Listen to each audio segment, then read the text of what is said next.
Le chiffre du jour, 65%, c'est la progression du titre Thales depuis le début de l'année à la Bourse de Paris. On en parle avec Alexandre Aizé. Bonjour. Bonjour. Stratégiste du groupe Banque Richelieu.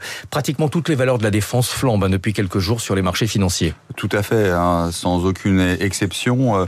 Vous avez effectivement Thales, Rheinmetall en Allemagne qui monte de plus de 88%, Leonardo en Italie, Indra en Espagne, Saab aussi en Suède. Donc l'ensemble des valeurs de défense et principalement celles qui sont vraiment spécialisées sur la défense parce que beaucoup de valeurs sont des conglomérats, en tout cas ont plusieurs activités et notamment dans le civil. Face à l'augmentation des dépenses militaires, on a beaucoup entendu ces derniers jours que la France faisait partie des pays qui avaient le moins de marge de manœuvre sur le plan budgétaire. Néanmoins, la France fait partie des pays dont l'industrie de défense peut bénéficier de ces investissements. Tout à fait. La France est un des principaux pays dans le secteur de la défense. C'est le troisième exportateur. Alors beaucoup de clients, notamment dans les Émirats arabes, principalement à l'étranger, mais qui pourraient être redirigés vers l'Europe. Et c'est vrai que la France, via ses entreprises et finalement cette technique et cette technologie, pourrait largement bénéficier de cette situation.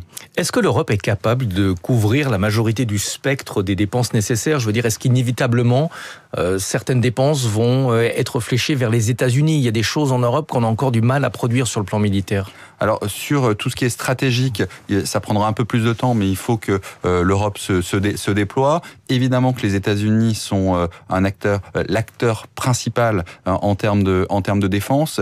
Et pour l'instant, ça peut être notamment une arme de négociation, en tout cas vers les États-Unis, puisqu'on sait que la dynamique commerciale, en tout cas les enjeux commerciaux sont très très importants avec les tarifs douaniers. Et l'Europe a là, finalement, sa carte à jouer pour, en même temps, se prendre du temps et pouvoir développer sa propre capacité. Levier de négociation évidemment intéressant avec les États-Unis, puisqu'il faudra du temps pour que ces armes soient produites en Europe. Il faudra du temps et il ne faut pas non plus négliger le fait que les sociétés, la France et les sociétés européennes et les sociétés françaises travaillent déjà avec les grands constructeurs américains. Donc il y a déjà des liens très importants dans la production d'armes de défense. La Commission européenne a annoncé le chiffre de 800 milliards d'euros pour mettre à niveau, pour renforcer la défense européenne.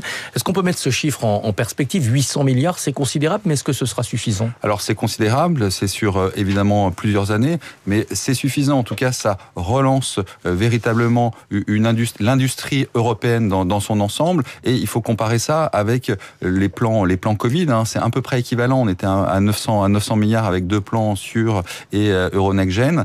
Et c'est véritablement un tournant, en tout cas, dans l'économie européenne et le développement actuel. On aura le détail de ce plan dans les prochains jours avec une réunion exceptionnelle des ministres, des chefs d'État des 27 pays de l'Union.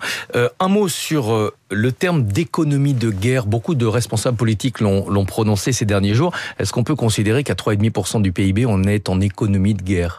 Alors, on n'est pas non plus dans l'urgence, on n'est pas en guerre, on est en train de se préparer la défense. Ce qui est important, c'est aussi le changement de rhétorique qui s'opère, notamment sur les marchés financiers, parce qu'on est passé de défense à réarmement. C'est-à-dire que c'était des termes qui étaient complètement exclus des vocabulaires sur les marchés financiers, notamment avec des critères extra-financiers. Et là, on voit bien le changement qui est en train de s'opérer. Et alors, on ne peut pas parler d'économie de guerre, mais en tout cas, de véritables changements de paradigme sur les marchés financiers et en termes économiques. Avec effectivement des investisseurs qui reviennent sur le secteur de la défense alors que ça n'était pas considéré comme un investissement ESG. Merci beaucoup Alexandre Aizé d'être venu ce matin sur Radio Classique, stratégiste du groupe Banque Richelieu. À suivre dans un instant la matinale de David Abiker jusqu'à